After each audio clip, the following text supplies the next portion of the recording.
Hello friends, आज बघूया unit number 1 मधला third topic that is physico chemical properties in relation to biological activity. एवढे factors आहे, ते फॅक्टर 1 बाय 1 आपण बघूया. आज आपण बघूया आयोनायझेशन. आयोनायझेशन ही अगदी डिटेलमध्ये बघूया with good explanation. So without wasting any time let's start. मी पल्लवी तुम्हा सर्वांचं स्वागत करते आपल्या मराठी चॅनलमध्ये, आपल्या फार्मसीमध्ये. बघूया मेडिसिनल केमिस्ट्री 1 ही आपल्या मातृभाषेमध्ये म्हणजेच आपल्या मराठी भाषेमध्ये. See physicochemical properties and biological activity किंवा ॲक्शनमध्ये कसा इफेक्ट होतं ते बघायचं आहे आपल्याला. सो फॉर एक्झाम्पल ही एक आपली ड्रग आहे. ह्या ड्रगचा फिजिकल प्रॉपर्टी म्हणजे काय, त्याचं फिजिकली जे काय अपेअरन्स आहे, त्याचं स्ट्रक्चर आहे, त्याचं मॉलिक्युलर वेट, हे सगळं फिजिकल प्रॉपर्टीजमध्ये येतं. आणि केमिकल प्रॉपर्टीज म्हणजे काय, त्याच्यामध्ये प्रेझेंट असलेले केमिकल, त्याचे वेगवेगळे रिॲक्शन, न्यूट्रलायझेशन, चिलेशन, ऑक्सिडेशन, असे वेगवेगळे त्याचे रिॲक्शन म्हणजेच केमिकल प्रॉपर्टी. आता ह्या फिजिकल आणि केमिकल प्रॉपर्टी आपल्या बायोलॉजिकल ॲक्शनवरती नेमकं इफेक्ट काय आहे हे आपल्याला आजच्या या टॉपिकमध्ये बघायचं आहे. ओके, सो आपल्या सिलेबसमध्ये हे टोटल आपल्याला 8 वेगवेगळे प्रॉपर्टीज दिले आहे. हे एवढे प्रॉपर्टीज एका व्हिडिओमध्ये एक्सप्लेन करणं शक्य नाही. सो आपण 1 बाय 1 बघूया. आज बघूया आयोनायझेशन. स्टुडंट्स, आयोनायझेशन हा वर्ड तुम्ही अगोदर ऐकलाच असणार किंवा नसतानाही जरी ऐकला तर आयोनायझेशन याच्यावरून आपल्याला काय लक्षात येतं की कुठंतरी there is a formation of ions, कुठेतरी पॉझिटिव्ह किंवा निगेटिव्ह चार्जचे मॉलिक्युलचा फॉर्मेशन होते किंवा आयन्स फॉर्म होते, त्याला आपण आयोनायझेशन म्हणू सिम्पल प्रोसेसमध्ये. सो हे जे ड्रग्स आहे, ड्रग्सला कन्वर्ट केलं जाते, ते फॉर एक्झाम्पल कन्वर्ट केले जाते त्याला चार्ज मॉलिक्युलमध्ये. फॉर एक्झाम्पल हा आपला ड्रग आहे ए, जो आता अनआयोनाइज्ड फॉर्ममध्ये आहे, म्हणजे तो ॲज इट इज आहे, तो बाउंड आहे, त्याच्यामध्ये कुठल्याही प्रकारचे आयन्स नाही. याच्यामध्ये जेव्हा प्रोसेस होतात, रिॲक्शन होतात, तर तो काय होतं, त्याच्यामध्ये चार्ज मॉलिक्युल फॉर्म होतो. म्हणजे आयदर त्याच्यावरती पॉझिटिव्ह चार्ज असतो किंवा निगेटिव्ह चार्ज असतो. तर हा जो मॉलिक्यूल आहे, जो याच्यावरती कुठल्याही प्रकारचा चार्ज नाही आहे, तर त्याला आपण काय म्हणतो, अनआयोनाइज्ड फॉर्म किंवा non ionic form of a drug. आणि जेव्हा त्याचं आयोनायझेशन होतं तेव्हा तो चार्ज मॉलिक्यूल फॉर्म करतो आणि त्याला काय म्हणतो, तर आयोनाइज्ड किंवा आयोनिक फॉर्म म्हणतो. ओके, इथपर्यंत क्लिअर आहे की आयोनायझेशन काय, की there is a formation of charge molecule either gaining or losing electrons. आता एक कॅटायन आणि आयन हा कन्सेप्ट तुम्हाला क्लिअर असेल, नसणार तरी आपण बघूया की जेव्हा इलेक्ट्रॉन रिलीज होतो, म्हणजे एखादा कंपाऊंड हा इलेक्ट्रॉन देतो, तेव्हा त्याच्यावरती पॉझिटिव्ह चार्ज प्रोड्यूस होतं. आणि जेव्हा पॉझिटिव्ह चार्ज असतो त्याला आपण कॅटायन म्हणतो. जेव्हा इलेक्ट्रॉन ॲक्सेप्ट करतो, म्हणजे एखादं कंपाऊंड आहे त्यांनी ॲक्सेप्ट केलं, फॉर एक्झाम्पल लोन घेतलं एखाद्याने, तर त्याच्यावरती काय होतं, कर्ज होतं. कर्ज झाल्यानंतर काय होतं, त्याच्यावरती निगेटिव्ह चार्ज होतो. निगेटिव्ह चार्ज जर एखाद्या कंपाऊंडमध्ये असतो तर त्याला ॲनायन म्हणतात. आणि जेव्हा तो देतो तेव्हा तो पॉझिटिव्ह चार्ज गेन करतो आणि त्याला काय म्हणतो आपण, त्याला आपण कॅटायन म्हणते. फॉर एक्झाम्पल NaCl जेव्हा हा डिसोसिएट होतो किंवा त्याचं आयोनायझेशन होतं, there is a formation of Na positive and Cl negative. हा NaCl जेव्हा बाउंड असतो, जेव्हा अनआयोनाइज्ड असतो, त्याला काय म्हणतात, नॉन आयोनिक फॉर्म किंवा अनआयोनाइज्ड.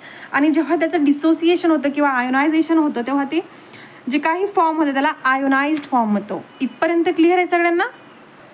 आता बघूया की ह्या आयोनायझेशनचं नेमकं बायोलॉजिकल ॲक्शनवरती इफेक्ट काय होतं. ठीक आहे, आता पहिल्यांदा सगळं समजून घेऊ की कसं काय असतं. ठीक आहे, फॉर एक्झाम्पल ही आपली एखादी ड्रग आहे, हा आपला ड्रग मॉलिक्यूल आहे. तर आपण जेव्हा ड्रग स्टडी करतो तेव्हा ड्रग हा आयदर अनआयोनाइज्ड असतो किंवा आयोनाइज्ड असतो. म्हणजे इथं आपण डिस्क्रिप्शनमध्ये लिहिलं आहे, आधी एक्सप्लेन करून घेऊया म्हणजे समजून घेऊया, नंतर थेरॉटिकल बघूया कसं काय आहे. तर ओके, सो ड्रग हा जो आहे आयदर वीक ॲसिड किंवा वीक बेस असतो. तर कशासाठी असतो, काय असतो ते ब्रीफमध्ये एक्सप्लेन करूया. ठीक आहे, तर जर आपला हा ड्रग अनआयोनाइज्ड आहे तर तो कुठला नेचरचा आहे, तो लिपोफिलिक नेचर आहे. लिपोफिलिक नेचर म्हणजे काय, ते ऑइली नेचर आहे किंवा ऑइल सोल्युबल आहे. आणि जर आपला ड्रग हा आयोनाइज्ड असणार तर तो हायड्रोफिलिक नेचरमध्ये आहे. म्हणजे हायड्रोफिलिक नेचर म्हणजे काय, वॉटर सोल्युबल आहे. ओके, ह्या दोन कन्सेप्ट क्लिअर आहे की अनआयोनाइज्ड म्हणजे लिपोफिलिक नेचरमध्ये असतो आणि आयोनाइज्ड म्हणजे काय तर हायड्रोफिलिक नेचरमध्ये होतो.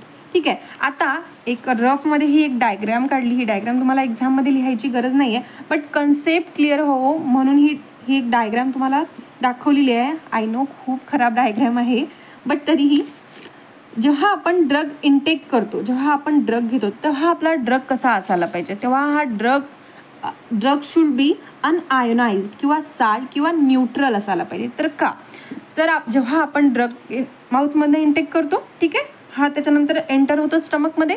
स्टमकमध्ये काय असतं, ॲसिड असते. ॲसिड कुठलं, HCl असतं. ठीक आहे, तर हा जेव्हा आपला ड्रग माउथमधून स्टमकमध्ये एंटर करतो तर हा जर बाउंड असणार किंवा कवर असणार, एनक्लोज्ड असणार, तर हा रिॲक्ट करणार नाही इथल्या HCl सोबत. ठीक आहे, आणि रिॲक्ट करणार नाही तर याचं डिकम्पोजिशन इथं होणार नाही. डिकम्पोजिशन झालं नाही तर याची फर्दर ॲक्टिव्हिटी भेटन. जर आयोनाइज असणार म्हणजे याच्यामध्ये ऑलरेडी चार्ज मॉलिक्युल जर प्रेझेंट असणार तर काय होणार, सपोज आता NaCl घेतला तर Na पॉझिटिव्ह Cl निगेटिव्ह असणार आणि हे रिॲक्ट करणार ह्या HCl सोबत, कारण याचे पण आयन्स इथे प्रोड्यूस झालेले आहे, H पॉझिटिव्ह Cl निगेटिव्ह. आणि त्याच्यामुळे काय होतं, आपला जो ड्रग मॉलिक्यूल आहे तो डिकम्पोज्ड होतो आणि फर्दर ॲक्टिव्हिटी भेटत नाही. म्हणून काय आपल्याला कंपल्सरी आहे की जेव्हा आपला ड्रग इनटेक करतो तेव्हा हा आपला अनआयोनाइज्ड फॉर्ममध्येच असला पाहिजे. ठीक आहे, मग त्याच्यानंतर काय होतं की हा ड्रग एंटर्ड करतो इंटेस्टाईनमध्ये. This is our large intestine and this one is a small intestine. So at the time of ॲब्झॉर्प्शनच्या वेळेस आपला ड्रग कसा असला पाहिजे बघूया, समजून घेऊया आधी. इथं ड्रग आला आपला स्टमकमध्ये, नंतर इंटेस्टाईनमध्ये गेलं स्मॉल आणि लार्जमध्ये. त्या इंटेस्टाईनमध्ये आपली ॲब्झॉर्प्शनची प्रोसेस होते. ADME आपल्या सगळ्यांना माहितीच आहे. इंटेस्टाईनमध्ये काय होतं, आपला हा ड्रग फॉर एक्झाम्पल इथे आला, इथून हा ड्रग आपला ॲब्झॉर्ब होतं. ॲब्झॉर्ब कुठं होतं तर हा कॅपिलरीजमध्ये होतं. For example this is our capillaries, blood capillaries. आता ब्लड हा इथं ब्लड ऑलरेडी असते.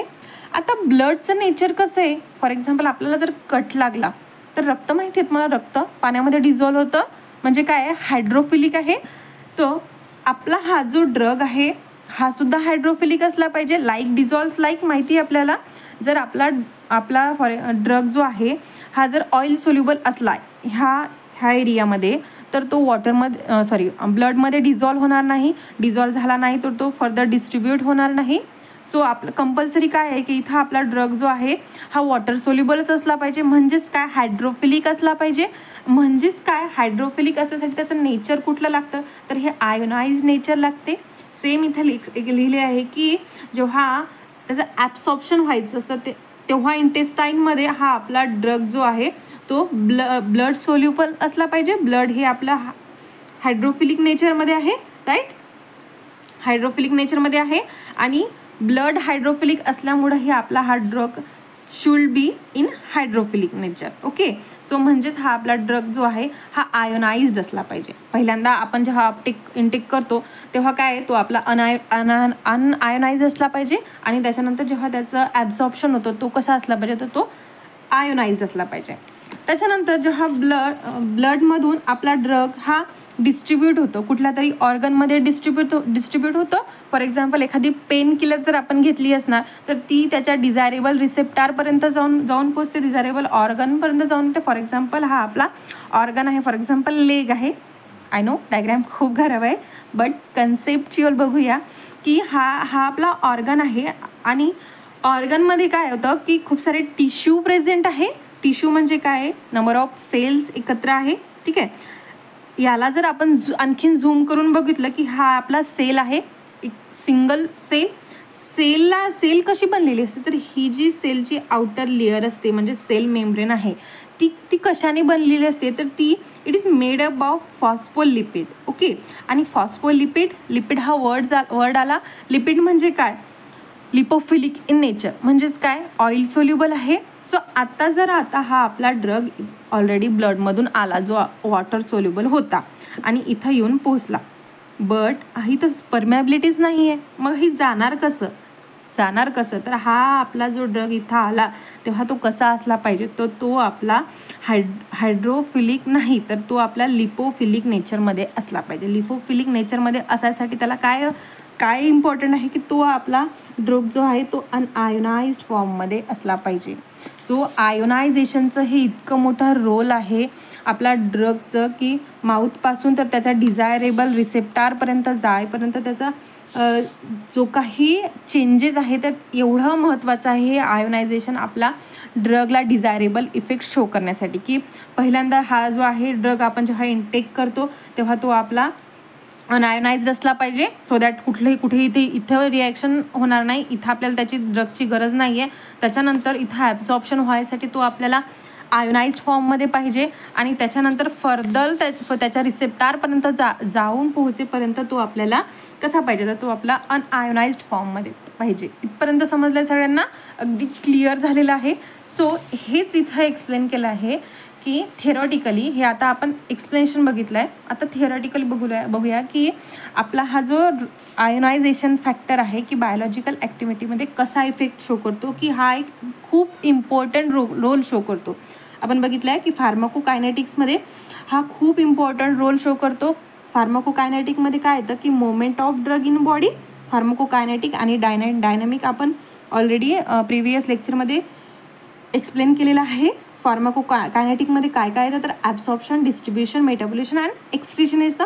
ठीक आहे. आयोनायझेशनचं हे आपल्याला गुड बॅलन्स असणं महत्त्वाचं आहे, म्हणजे कुठं हा ड्रग आपला आयोनाइज्ड आहे, कुठं अनआयोनाइज्ड आहे आणि कुठं फर्दर आयोनाइज्ड आहे, हे खूप महत्त्वाचं. सो याचं बॅलन्स खूप महत्त्वाचं आहे. कशासाठी, तर त्याच्या फार्माकोलॉजिकल ॲक्शनसाठी. मोस्ट ऑफ द ड्रग्ज हे एक तर वीक ॲसिड असतात किंवा वीक बेस असतात, म्हणजेच एक तर आयोनाइज्ड असतात किंवा अनआयोनाइज्ड असतात. आणि हे खूप इम्पॉर्टंट आहे कशासाठी, तर त्याच्या बायोलॉजिकल ॲक्टिव्हिटीसाठी, थेरपिटिक ॲक्टिव्हिटीसाठी. ठीक आहे. सो आयोनायझेशन हे डिपेंड आहे कशावरती, डिपेंड आहे त्याच्या pKa आणि pHमध्ये. पार्टिशन कोइफिशियंट आणि pHवरती त्याचं आयोनायझेशन हे डिपेंड असतं. इथं मेन हे आता हे जर तुम्हाला हे बघा एक्सप्लेन जे केलेलं आहे ते जर कळलेलं असणार तर हा जो इथं हे जर पॉईंट लिहिला आहे हा तुम्हाला खूप इझिली कळणार. काय आहे बघूया की rate of drug absorption is directly proportional to the concentration of drug at absorbable form but not the concentration of the drug at the absorption side. Oh my god, किती लांब आहे, कसं काय कळलं का? काय म्हटलं आहे की रेट ऑफ ॲब्सॉर्प्शनचा रेट हा डायरेक्टली प्रोपोर्शनल आहे. कशाला डायरेक्टली प्रोपोर्शन आहे, तर त्याचा कोणत्या फॉर्मला, ॲब्सॉर्बेबल फॉर्म. आणि हा प्रोपोर्शनल नाही आहे, म्हणजेच इनडायरेक्टली प्रोपोर्शनल आहे to the concentration of drug. म्हणजे काय समजूया. आता फॉर एक्झाम्पल हा ड्रग आहे, डिकम्पोज झालेला आहे, बट आता हे ऑर्गन आहे कुठलं तरी जिथं त्याला ॲब्झॉर्ब व्हायचं आहे. तर हा जो ड्रग आहे हा ॲब्झॉर्बेबल फॉर्म म्हणजे काय, म्हणजे आता त्याला कुठं ॲब्झॉर्ब व्हायचं, इंटेस्टाईनमध्ये ॲब्झॉर्ब व्हायचं आहे का, तर आपल्याला कसा लागणार, तो इंटेस्टाईनमध्ये ॲब्झॉर्ब व्हायचा असणार तर तो आपल्याला आयोनाइज लागला.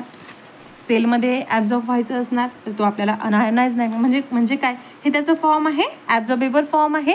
कुठल्या फॉर्ममध्ये, ना की कॉन्सन्ट्रेशन. म्हणजे आता इथं जर आपला ड्रग आला आणि तो जर आयोनाइज्ड असला तर तो ॲब्झॉर्ब होणार का, नाही. किंवा इथे आपला ड्रग आहे आणि तो आपला अनआयोनाइज्ड आहे तर तो ॲब्झॉर्ब होणार का, नाही. कारण we know like dissolve like. ठीक आहे. वॉटर सोल्युबल असेल तर तो इथं डिझॉल्व्ह होणार, ॲब्झॉर्ब होणार. ऑइल सोल्युबल असणार तर तो इथे होणार, राईट. सो हे काय म्हणते की हा डायरेक्टली प्रोपोर्शन आहे त्याच्या ॲब्झॉर्बेबल फॉर्ममध्ये, नाही तर म्हणजे ना की त्याच्या कॉन्सन्ट्रेशनमध्ये. क्लिअर आहे सगळ्यांना. सो आयोनायझेशन हे खूप इम्पॉर्टंट आहे कशासाठी, तर त्याच्या बायोलॉजिकल ॲक्टिव्हिटीसाठी. ओके. सेम आपण बघितलं आहे की आयोनायझेशन कशासाठी हेल्प करतं, तर it helps the drug to cross the cell membrane. So degree of dissociation किंवा आयोनायझेशन ही कॅल्क्युलेट करता येते हँडरसन-हॅशलबॅक इक्वेशनने. हे एक इक्वेशन आहे ज्याच्यामुळं आपण डिग्री ऑफ आयोनायझेशन कॅल्क्युलेट करू शकतो. हे आपण लास्ट सेमिस्टरमध्ये पण तुम्हाला हा इक्वेशन असणार सेम, की ॲसिडमध्ये जर आपल्याला डिग्री ऑफ डिसोसिएशन काढायचं असणार तर pH is equal to pK plus log of concentration of ionized upon unionized form, and बेससाठी pH is equals to pK plus log of concentration of unionized form upon ionized form. याने आपण आपलं जे काय degree of dissociation calculate करू शकतो. Okay, so now importance of ionization of drug, की ड्रग्सचं आयोनायझेशनचं इम्पॉर्टंट काय आहे. वी नो ड्रग जो आहे हा आपला हा एक तर आयदर वीक ॲसिड असतो किंवा वीक बेस असतो. ठीक आहे, जेव्हा आपला ड्रग हा वीक ॲसिड असतो तर त्याचं बिहेवियर ॲसिडिक pHमध्ये कसं आहे, आणि जेव्हा हा बेस असतो तर त्याचा अल्कलाईन कंडिशनमध्ये अल्कलाईन pHमध्ये त्याचं बिहेवियर कसं असतं हे आपल्याला बघायचं आहे. की जेव्हा आपला ड्रग हा वीक ॲसिड आहे आणि ॲसिडिक pHमध्ये तो मोर लिपिड सोल्युबल असणार किंवा तो कारण काय आहे लिपिड सोल्युबल असण्यासाठी, की तो अनचार्ज आहे. ठीक आहे, अनचार्ज is readily pass through the biological membrane. Okay, अगोदर आपण एक्सप्लेन केलं आहे, तेच इथं लिहिलं आहे की जेव्हा आपला ॲसिडिक असणार तर ॲसिडिक pHमध्ये तो अनचार्ज असणार आणि त्याच्यामुळे त्याचं ॲब्सॉर्प्शन लवकर होणार. For example RCOO negative plus H positive ion, there is a formation of acid. Same जेव्हा आपला ड्रग हा वीक बेस असतो तेव्हा अल्कलाईन pHमध्ये तो लिपिड सोल्युबल असतं कारण तो अनचार्ज असतो आणि त्याच्यामुळे त्याचं जे काय बायोलॉजिकल मेम्ब्रेनमधून पॅसेज ते इझिली होतं. This is the example. Another example आपण बघूया की ॲसिडिक ॲसिडचं आयोनायझेशन कसं होतं. तर ही this is our CH3COOH, that is acidic acid जे अनआयोनाइज्ड आहे. फॉर एक्झाम्पल एखाद्या ड्रगमध्ये ॲसिडिक ॲसिड हे कंपोनंट प्रेझेंट आहे तर तो काय करणार, अनआयोनाइज्ड किंवा नॉन आयोनिक फॉर्मचा आयोनाइज्ड होणार किंवा आयोनिक फॉर्ममध्ये होणार. तर ते कसं होणार, ते CH3COOH dissociate into CH3COO with negative charge and there is a formation of one proton with a positive charge. हा जो फॉर्म होतो त्याला कॉन्जुगेटेड बेस म्हणतात आणि याला काय म्हणतात, तर याला ॲसिड म्हणतात. So this is a short explanation of effect of ionization on biological activity. Next व्हिडिओमध्ये आपण आणखीन सोल्युबिलिटी पार्टिशन कोएफिशियंट आणि हायड्रोजन बॉन्डिंग बघूया. So this is all about today's lecture. Video जर आवडला असणार तर लाईक, शेअर आणि सबस्क्राईब नक्कीच करा. थँक्यू.